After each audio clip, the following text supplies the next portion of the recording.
এমনও মানুষ আছে ঘোড়ারে দেখলে বলে এটা গাভীর গায়। শ্রীকৃষ্ণের মা এই মুখের ভিতরে কি এক জিনিস দেখে অজ্ঞান হয়ে গেছে। তার মুখের ভিতর 14টা ভুবনই ঘুরতেছে। যাই হোক, সম্মানিত দর্শক মন্ডলী অতি চমৎকার ভাবে গান করলেন, কথা বললেন, খুব ভালো লাগলো।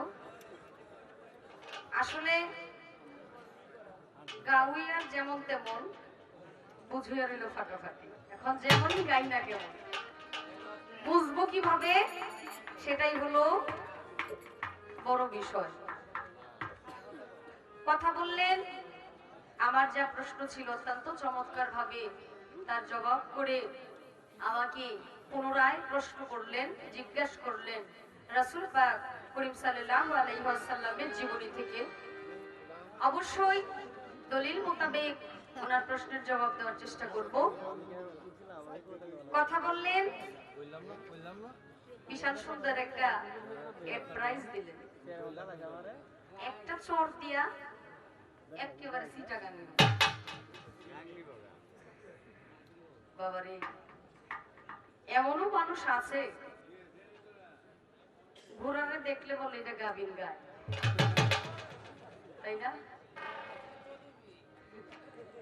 কারণ এটা তো আন্তাজের মার জামাই, এর জন্য ঘোড়ারে দেখলে গাভীর গাই মনে হয়।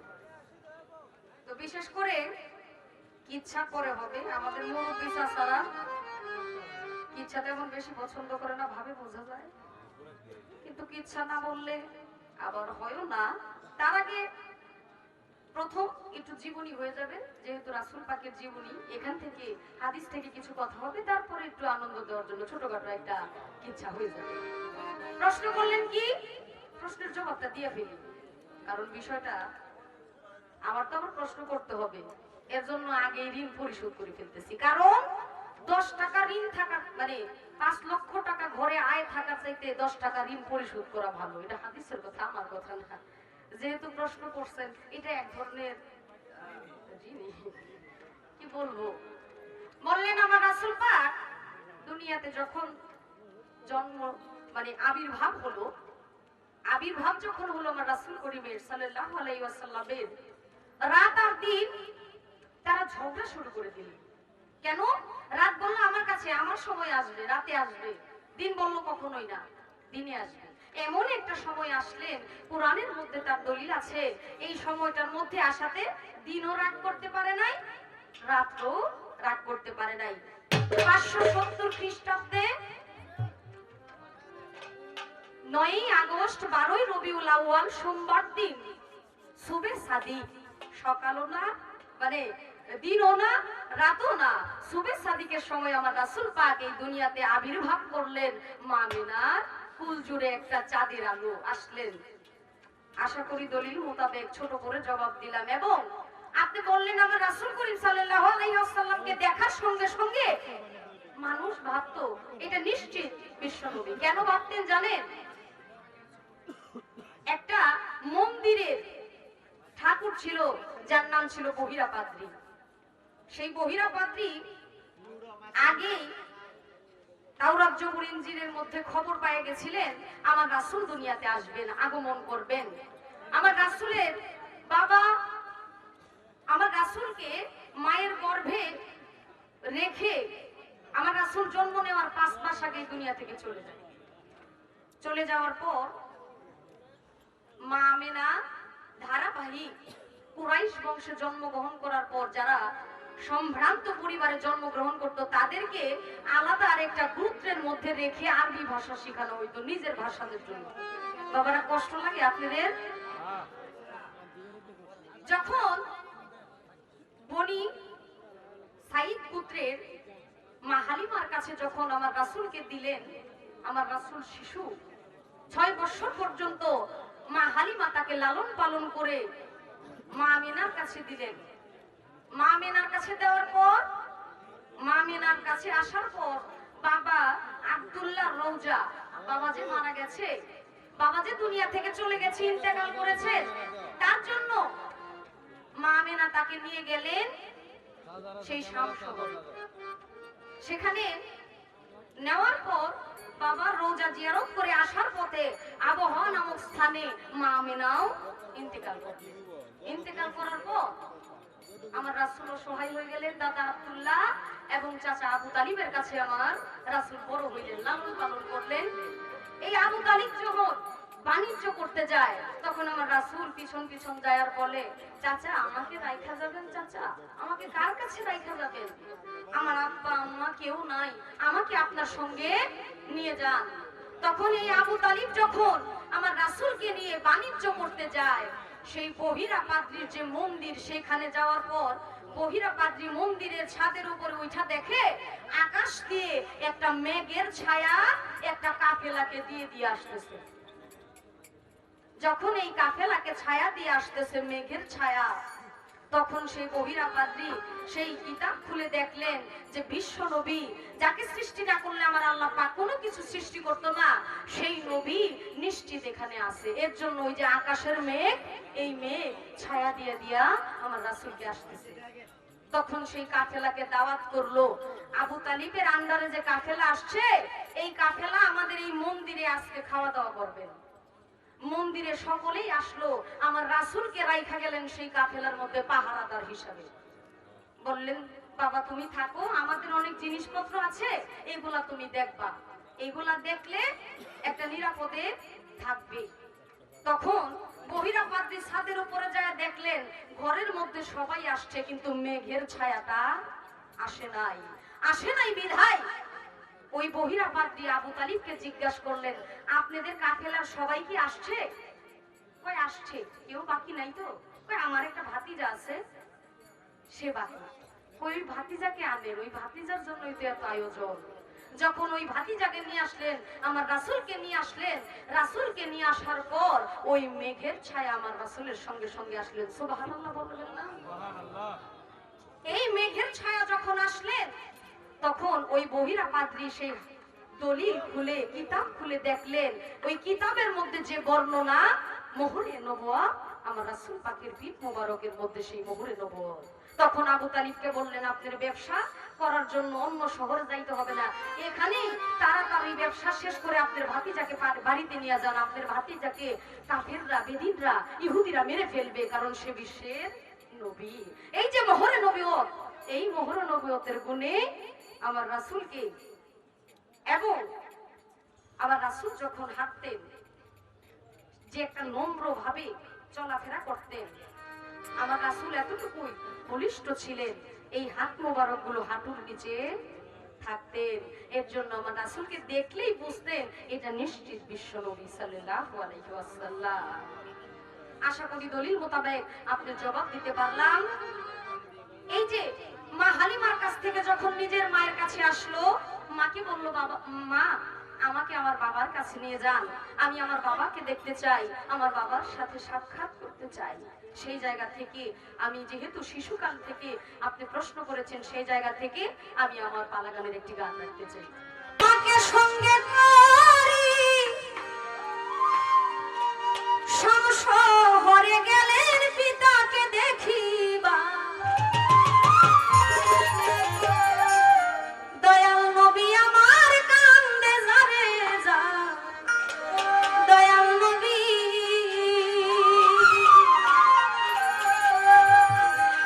দয়াল নবী মাকে সঙ্গে করি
আমার পালা গান থেকে রাসূল পাকের জীবনী থেকে একটি গান করার চেষ্টা করলাম। আমার রাসূলের প্রতি যার মহব্বত নাই, রাসূলের পাঞ্জাতনের প্রতি যাদের মহব্বত নাই, কাটটা কাঠের দোজকের ইট পাইবে না আমার রাসূলের শাফায়াত। সেই রাসূলের পাক সাল্লাল্লাহু আলাইহি ওয়াসাল্লামের জীবনী থেকে একটি গান করলাম। শ্রীকৃষ্ণের জীবনী থেকে যে প্রশ্ন করেছিলাম,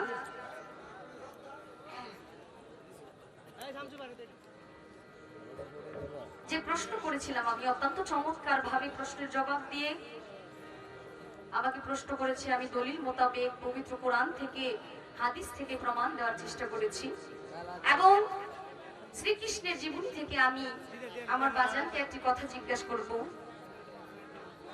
আমরা আস্তে বাবারা ভাইরা, আমার কথা আপনারা বুঝতে পারছেন?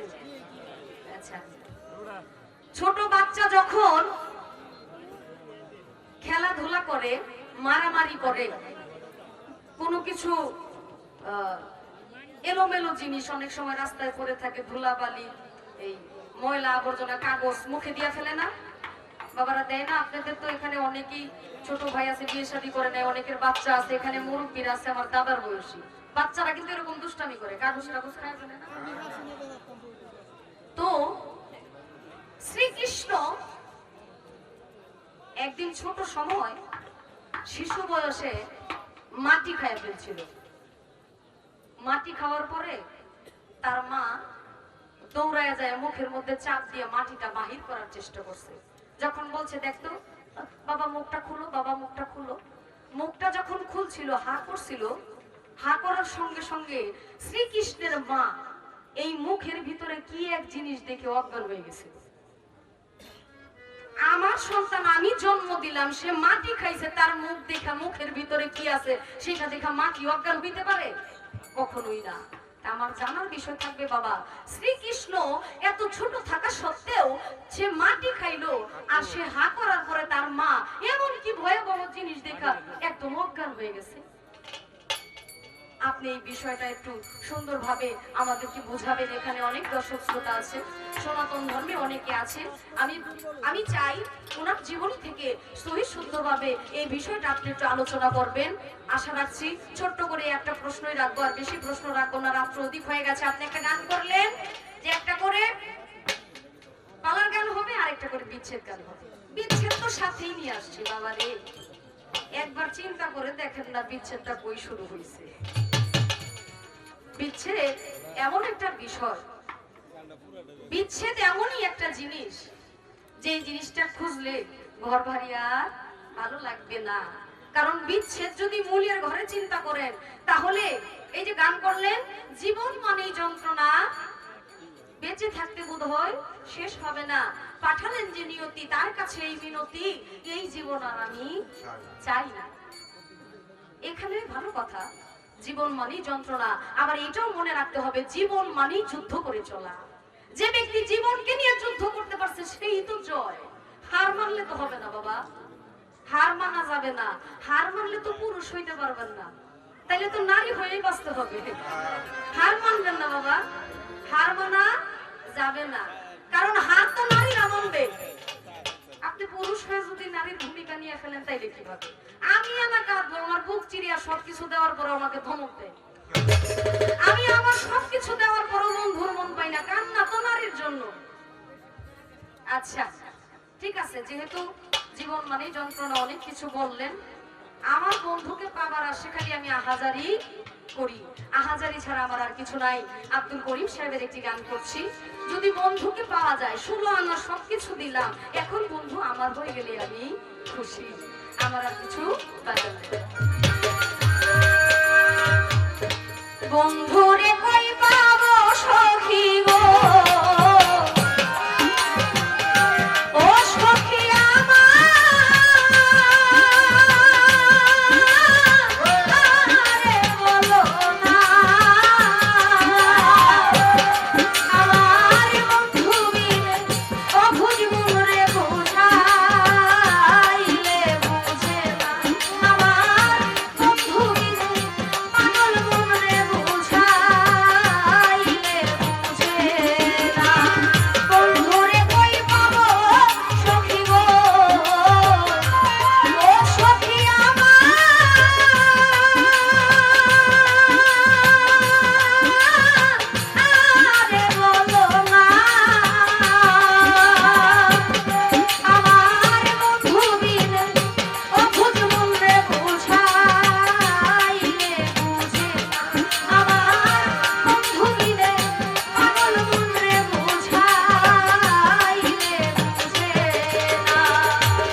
মানেই যন্ত্রণা, বেঁচে থাকতে উদয় শেষ হবে না।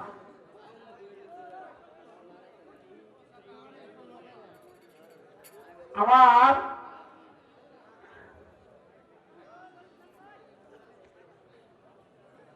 বিবেকের শিল্পী যিনি খাদিজা ভান্ডারী, তিনি কি বললেন যে জীবন মানে যুদ্ধ, হেরে গেলে চলবে না।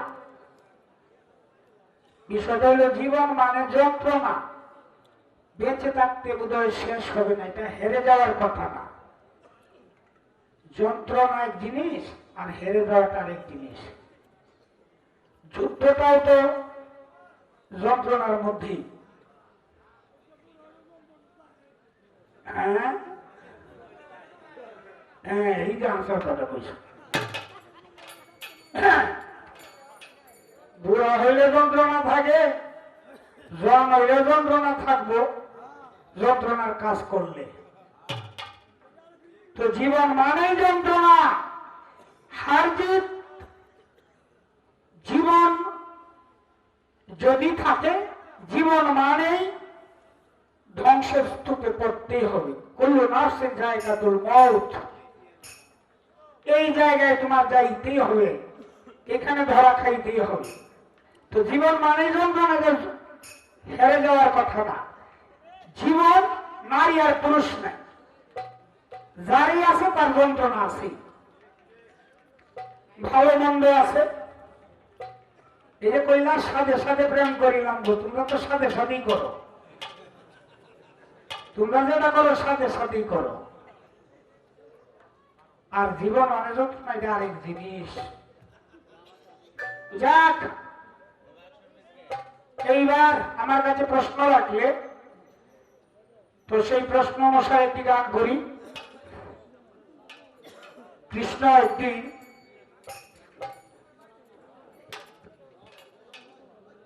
শিশু বাচ্চারা কি করে, আমরা যেটা বলি বাংলা ভাষায় আখমত দেয়। আখমত দিতে গিয়া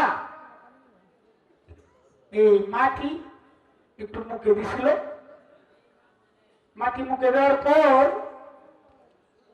তার মা দৈব কি বুঝতে পারলো সে সাধারণ মানুষ না, সে অসাধারণ মানুষ। কি করলো, মাতা পিতা তারে দেখে ভক্তি করলো। কি জিনিস দেখে ভক্তি করলো? তার মুখের ভিতরে কি দেখলো? এই যে মাটি খায়া মাটি ফালতে চাইছে তার মা, আর সে অত হাসি মারছে। কৃষ্ণ যে হাসি মারছে, কৃষ্ণের মুখটা ছোট ছবিটার মধ্যে দেখতে একটু লাল, কৃষ্ণের মুখের ভিতরটা লাল। তার মানে কি? তার মুখের ভিতর 14টা ভুবনই ঘুরতেছে, তার মুখের ভিতর 14টা ভুবনই ঘুরতেছে।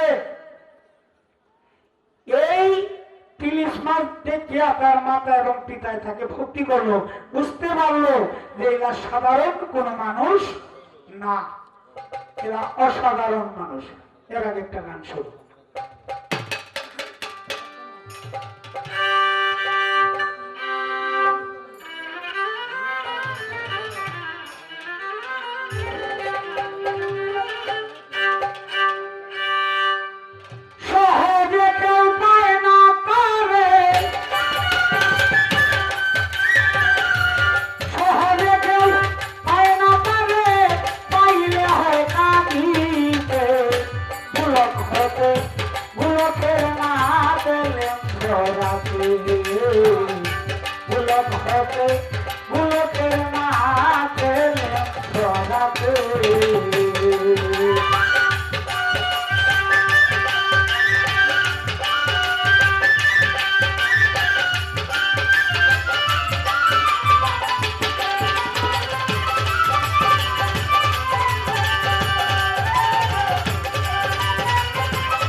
একদিন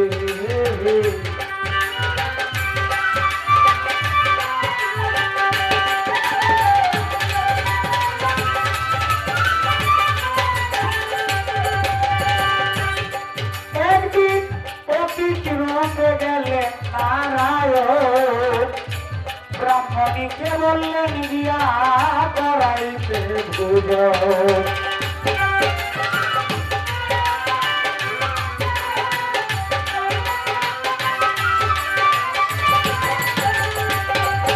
এই যে অতীত রূপে গেলেন নারায়ণ, ব্রাহ্মণীকে বললেন বিয়া করাইতে ভোজন।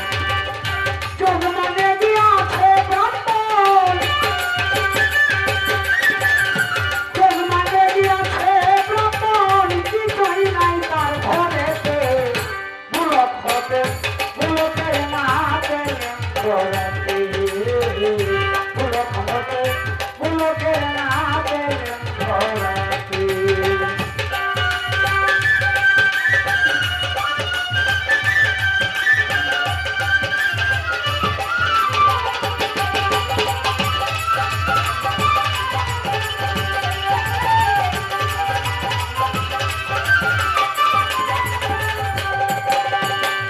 ব্রাহ্মণী গেলেন দাড়ি চাইলের কারণ, যদি বলে দিতে পারি তোমার স্তন দিলে বন্ধন রে, স্তন দিলে বন্ধন।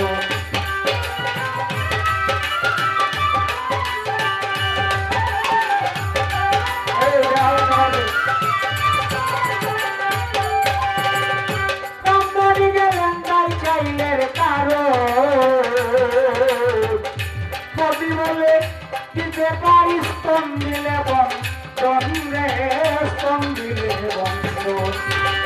কোন কাটিয়া বন্ধন দিয়া, কোন কাটিয়া বন্ধন দিয়া সেবা করে অতীতে। বুলক হতে বুলকের না পেলেন ঘরেতে, বুলক হতে বুলকের না পেলেন ঘরেতে।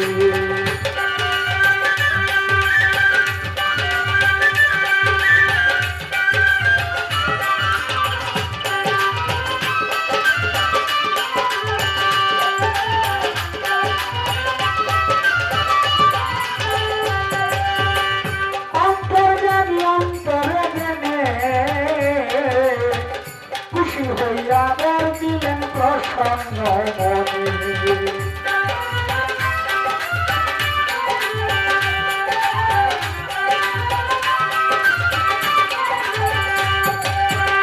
অন্তর্যামী অন্তরে জেনে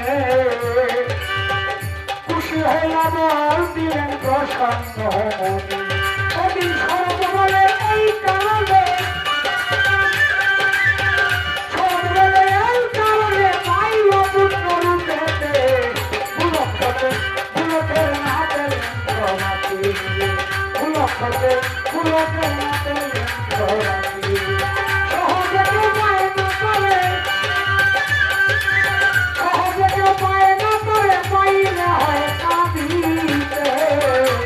বুলক হতে বুলকের না পেলেন ঘরাতে, বুলক হতে বুলকের না পেলেন ঘরাতে।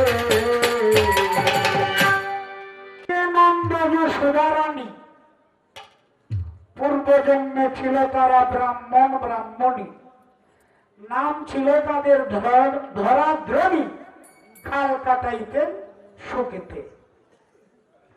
একদিন অতীত রূপে গেলেন নারায়ণ, ব্রাহ্মণীকে বললেন গিয়া করাইতে ভোজন। যজমানে গিয়াছে ব্রাহ্মণ, কিছুই নাই তার ঘরেতে। ব্রাহ্মণী গেলেন গাই চাইলের কারণ, মোদি বলে দিতে পারি স্তন দিলে বন্ধন, স্তন কাটিয়া বন্ধক দিয়া সেবা করে অতীতে। এই যে স্তন কাটিয়া বন্ধক দিল, এই কারণে যশোদা পুত্র রূপে কৃষ্ণকে পাইল।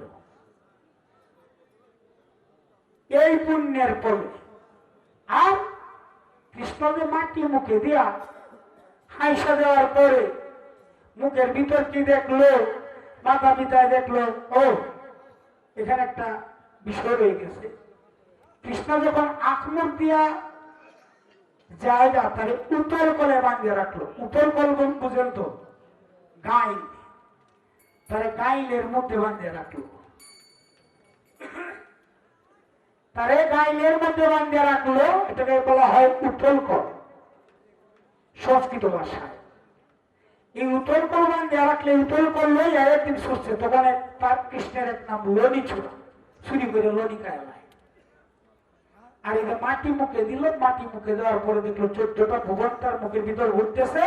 মায় বুঝতে পারলো সে সাধারণ মানুষ না, তিনি গোলকের নাথ, গোলকের হরি। এই কীর্তি দেখে মাতা পিতায় দৈবকী এবং বসুদেব কৃষ্ণকে ভক্তি দিল। আর দেখলো কৃষ্ণের জিহ্বার মধ্যে একজন মনি ঋষি একটা পূজা করতেছে। তুমি প্রশ্ন করো নাই আমাকে যে পূজাটা কিসের? যা, তুমি যদি প্রশ্ন করো তো আমি করব যে কৃষ্ণের জিহ্বার মধ্যে বৈশা পূজা করতেছিল খেলা। এটার কারণ কি? পূজা করণের জায়গা নাই, এগুলো জিহ্বার মধ্যে বইয়া গরম লাগে। যা, এটা আমি পরে বলবো যদি প্রশ্ন করো। তো এই কাণ্ড দেখে মাতা পিতা তারা ভক্তি করলো। আর যিনি জন্ম নিয়েছিলেন দৈবকী এবং বসুদেব ছিল কংসের কারাগৃহে। মহামায়া তাদের মিলন ঘটাইল। এরপরে এই যে কৃষ্ণের জন্ম হইল, এখানে কিন্তু কৃষ্ণের জন্ম হয় নাই, স্বয়ং নারায়ণের জন্ম হয়েছে। নারায়ণের জন্ম হইলে পরে বাংলায় যখন যশোদার বাড়িতে লইয়া যায় বসুদেব, বিরোধা নদী পড়ল সামনে। উনি ভাবতে লাগলেন কি করে এই নদী পাড়ি দিব। মহামায়া শ্রীকালিনী হয়ে যখন নদী পাড়ি দিল, তখন ভাবলো শ্রীকালিনী যদি পাড়ি দেয় আমি কেন পাড়ি দিতে পারবো না। এই নারায়ণকে নিয়ে যখন বিরোধা নদীতে নামলো, ছিল 4টি হাত, শঙ্খ চক্র গদা পদ্ম। কুলকাতে যখন হয়েছে অনেকক্ষণ ভরে কুলচা পাইছে, পায়াতে 2 হাত, শঙ্খ আর চক্র নাই, শুধু গদা আর পদ্ম, এই 2 হতলা। মানে যিনি গোলকের হরি, এরা গোলকে চলে গেছে। আর নীলকারী রাধামুরারি কৃষ্ণকান্তকে রাইখা গেছে নীলাকরণের জন্য। এই তোমার প্রশ্নের মূলামূল অর্থ।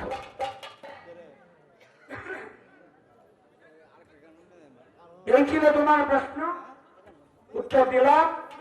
আমার নবী করিম সাল্লাল্লাহু আলাইহি সাল্লামকে যে কেউ দেখলেই বুঝতে পারতেন উনি বিশ্ব নবী। এটা কি দেখা? ওনার ছিল অজানুলম্বিত বাহু, মানে হাঁটুর নিচে রাসূল দাঁড়াইলে হাঁটুর নিচে ওনার এই কবজি পর্যন্ত পড়তো, হাঁটুর নিচে। এটাকে বলা হয় আরবি ভাষায় অজানুলম্বিত বাহু। এটা কুরাইশ বংশের একমাত্র নবী করিম সাল্লাল্লাহু আলাইহি সাল্লামের, আর কারো ছিল না। সুন্দর উত্তর দিয়েছে। এইবার তোমার কাছে আমার আরেকটা বিষয়। পৃথিবীর সমস্ত মানুষের একটা বিষয় আছে, কিন্তু রাসূলের কাছে এই বিষয়টা নাই। রাসূলকে দেখলেই বোঝা যায় যে রাসূলের মধ্যে এই জিনিসটা নাই। সব পৃথিবীর সব মানুষের আছে, রাসূলের কাছে নাই। এই জিনিসটা কি? এই একটা কথা। আমি বেশি বড় প্রশ্ন করে লাভ নেই, যেহেতু বেটি আমার শ্বশুরই লাগে। একটু আধটু করলেই তো ভালো নাকি? বেশি কোরআনের থেকে যদি একটু আধটু বুঝো তো। যাই হোক, যেহেতু আমার এলাকায় গানের পালাটা একটু বেশি হোক, এটা আমিও চাই। এবার বেটি গান গাইছে, সাথে সাথে প্রেম করিলাম। আমার তো ওদের উত্তরটা দেওয়া লাগে পুরুষের।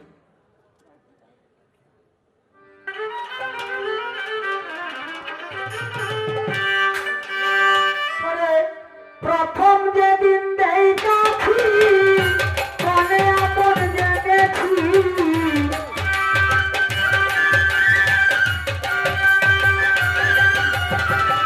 প্রথম যেদিন দেখেছি মনে আপন জেনেছি, তুই আমারে আপন করে নিলে না,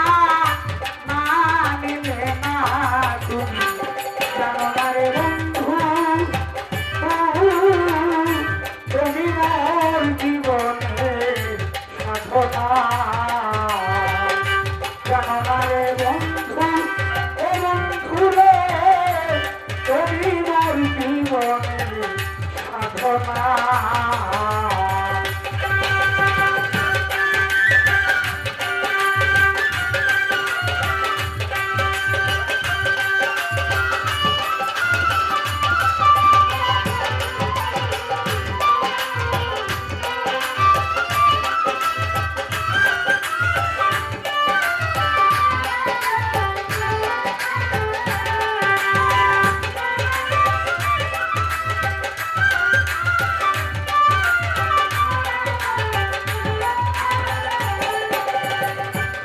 নদুল পূর্ণিমায় বৃষ্টি মৃদু হাওয়ায় ফুলবনে ভুলের করি আলপনা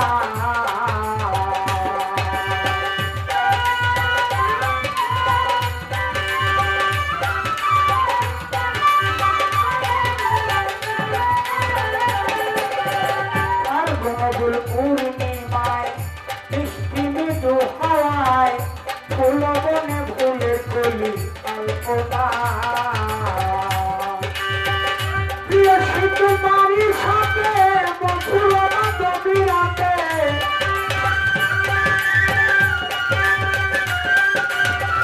প্রিয় শীত বাড়ির সাথে বন্ধুর মাধবী রাতে করেছিলাম কত বেশি জানো না তুমি জানো না তুমি জানো না রে প্রিয় প্রিয় রে তুমি মোর জীবনে সাধনা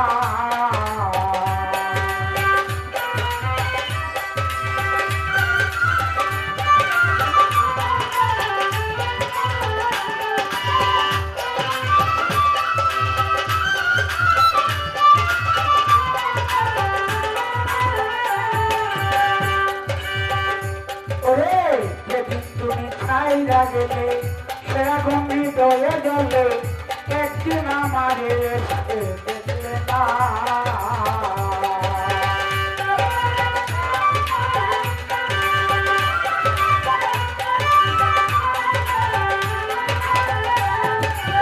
যেদিন তুমি ছাইরা গেলে সেরকম হৃদয়ে গেলে একদিন আমারে এসে দেখলে না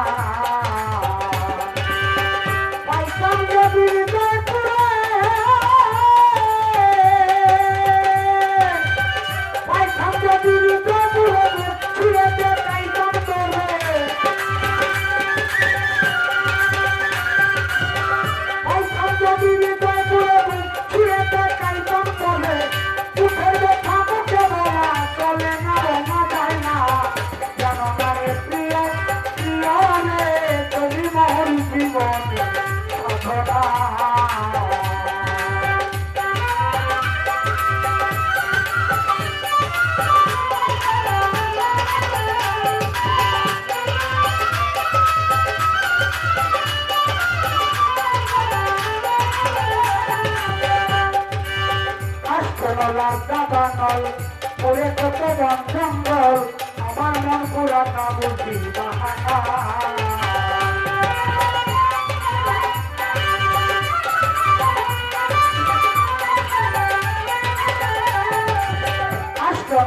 দাবানল পরে কত বন জঙ্গল আমার মন পুরা না বুঝি বাহানা কত প্রেমিকের অন্তরে বিনা কষ্টের আগুন জ্বলে কত প্রেমিক মানুষের অন্তরে বিনা কষ্টের আগুন জ্বলে জল দিলে পরে দ্বিগুণ নিভে না জনগারে প্রিয় প্রিয় রে তুমি মোর জীবনে সাধনা জনগারে প্রিয় প্রিয় রে তুমি মোর জীবনে সাধনা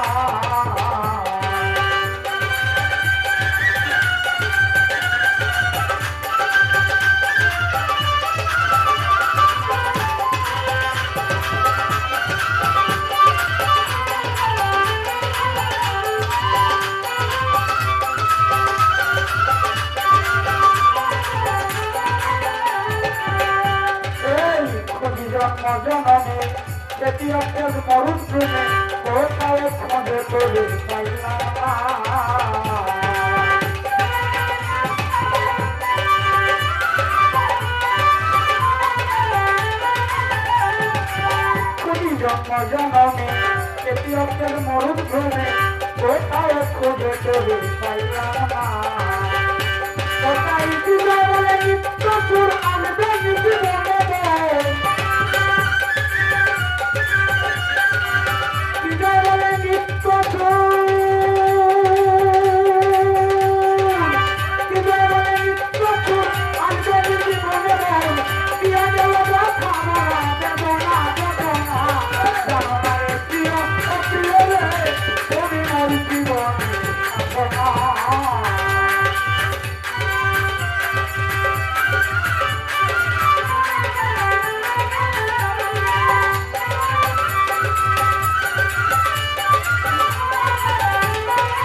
মানে প্রচুর কুয়াশা। গতকালকেও প্রোগ্রাম করেছে আমরা 12টার পর থেকে, মানে আমার এই পাশের লোকগুলো দেখা যায় এত কুয়াশা ছিল গতকালকে রাত্রে। যদিও ঠান্ডার তাপমাত্রা কম ছিল কিন্তু কুয়াশা প্রচুর ছিল। তো আজকেও অনেক ভালো লাগছে, একটু বাতাস আসতেছে, একটু গরমের মধ্যে বাতাস লাগে। পালা গান করলে তো শরীর এমনিও গরম হয়ে যায়। গান করলেন, কথা বললেন, উত্তর দিলেন অনেক সুন্দর। বাবারে সালাম সরকার তো এই জন্যই, একটা জিজ্ঞাসা করলে 10টা বলবে, এর জন্যই সালাম সরকার। কিন্তু এরকম কিপটামি করা কিন্তু আপনার উচিত হয়নি। আপনি একজন গুণী শিল্পী, বিশ্ব ব্রহ্মাণ্ড 14টা ভ্রমণ এই মুখের মধ্যে দেখলো, কোন দেবতা বৈশা এখানে পূজা করতেছে সেটা আপনি বললেন। এই ঠকানোটা কিন্তু ঠিক হয়নি বাবা। একটা জিজ্ঞাসা করলে 10টা বলবেন, তাইলেই তো আপনি বাজান, নাইলে তো অন্য কিছুই ভালো ছিল। বাপেই তো বেশি বেশি বুঝায় সন্তানদেরকে, আসলে এগুলো ঠিক না, একদমই ঠিক না। বললেন আমার রাসূলের সবই ছিল, একটা জিনিস ছিল না। এই পৃথিবীতে সবারই আছে, কিন্তু আমার রাসূল করিম সাল্লাল্লাহু আলাইহি ওয়াসাল্লামের সেই জিনিসটা নাই। এটা কি? আমার রাসূলের নাই। আপনি যেভাবে বোঝাইলেন রাসূলের এই জিনিসটা নাই, এটা কি? এতে কমতি পড়ে নাই। এখানে মূলের ঘরে খুব জায়গাটা মজবুত, তো তার জন্য নাই। কারণ আমরা এই যে দেখেন বেহালাটা ধরছি, এখানে আলোটা বেশি দিলে এখানে একটা ছায়া পড়বে, করবে না বাবারা? আমার রাসূল করিম সাল্লাল্লাহু আলাইহি ওয়াসাল্লামের কোনো ছায়া ছিল না। লালন সাইজির একটি গান করে নেই, তারপরে এই গানের মধ্যেও মীমাংসা আছে, পরে কিছু কথা অবশ্যই বলবো। কায়াধারী হয়ে কেন তার ছায়া নাই মদিনা, রাসূল নামে কে এলো রে ভাই মদিনা, রাসূল নামে।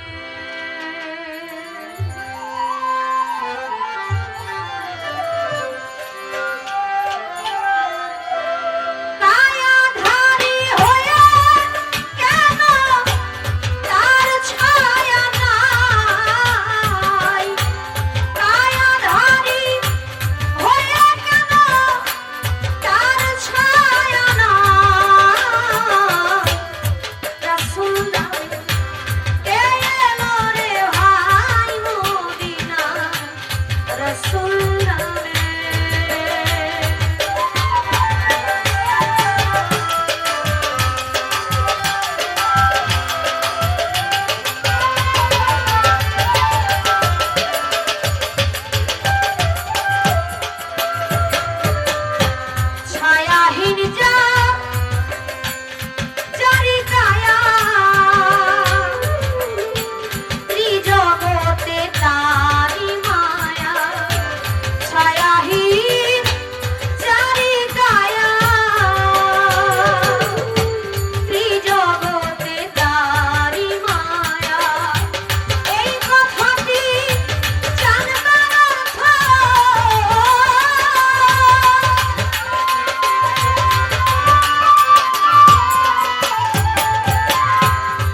আমার প্রশ্নের জবাব গানই হয়ে গেছে।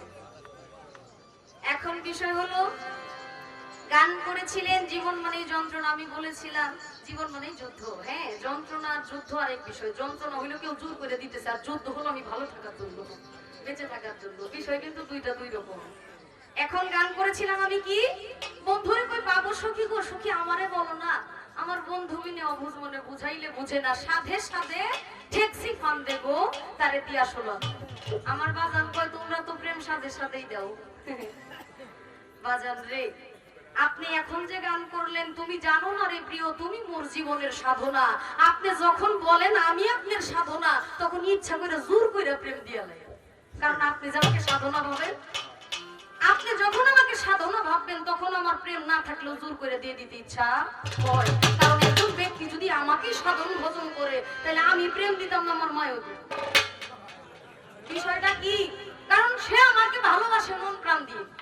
আমার তার ধ্যান খেয়াল সাধনা সকল কিছুই আমি। তাহলে আমি তাকে সাইদা প্রেম দিব না প্রেম দিব কেটা? বাজান, গান গাইলেন আপনি, এই যে সাইদা সাইদা প্রেম দেয় এই কারণে, আমি যে সাধনা, প্রেম যে সাধনা, বন্ধু যে সাধনা, আমাকে সাধনা ভাবে বিদায় আমি জোর কইরা প্রেম বিলায় বিলায় বেড়াই। কারণ আমাকে তো সাধন বুঝে, আমাকে তো সে বুঝতে চায়, আমাকে তো বুঝে, এর জন্য প্রেম জোর করে দিতে চাই। না নিলেও জোর করে দিব, নিবা না কেন? নিতে হবে। মানুষের অধিকার কিন্তু থাকে না, জায়গাও থাকে না, জায়গা জোর করে দখল করে নিতে হয়। সবকিছু জোরের উপরে, জোর সারা দুনিয়াতে কিছুই হয় না। এখানে ভক্ত যদি মুর্শিদের কাছে বারে বারে পায়রবি না করে, মুর্শিদকে যদি বারে বারে না খোঁচায়, কিছুই দিবে না। দয়ালের পিছন পিছন ঘুরতে হইব। বাজান বাজান ওইটা জানি কি, বাজান ওইটা জানি কি, বাজানের পিছেই থাকা লাগবে, তাইলে না বাজান কিছু দিব। আদায় কইরা নিতে হয়। আপনি সাধন ভাবেন বিধাই তো আমি যাই সাথে। এখন এত কিছু দেওয়ার পরও যদি দোষারোপ করেন যে সাইদাই প্রেম দেই, ছোট ভাবে দেখেন, তাইলে তো ভাই বাবা মনটার ভিতরে সহ্য হয় না। এই বিষয়টা একটু খেয়াল রাখবেন। তো যাক, উকিল মুন্সি সাহেবের একটি গান করবো। এই গানটি আমার খুব পছন্দের একটি গান। উকিল মুন্সি সাহেব আপনাদের এই ভাটি এলাকার মানুষ, খালিয়াজুরির দিকে ওনার বাড়ি, বোয়ালি। তো বিশেষ করে উকিল মুন্সি সাহেব কিন্তু মসজিদের একজন ইমাম ছিলেন, ইমামতি করেছেন অনেকদিন। আজকে পালাগান কি বাবা শেষ করে দিব না? একটা প্রশ্ন করে ফেলি। কমিটির তরফ থেকে পালাগান বন্ধ করে দিতে বলছে বাজার, কি বলবো? পালাগান বন্ধ থাকবে? আমি বলেছিলাম ওনাদের কাছে যে আমার প্রশ্নের জবাবটা দিয়ে নিই, তারপর থেকে বন্ধ থাকলে থাকবে না। আচ্ছা, কমিটির সিদ্ধান্ত, চূড়ান্ত সিদ্ধান্ত। তো উকিল মুন্সি সাহেবের একটি গান করছি। ধন্যবাদ।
মা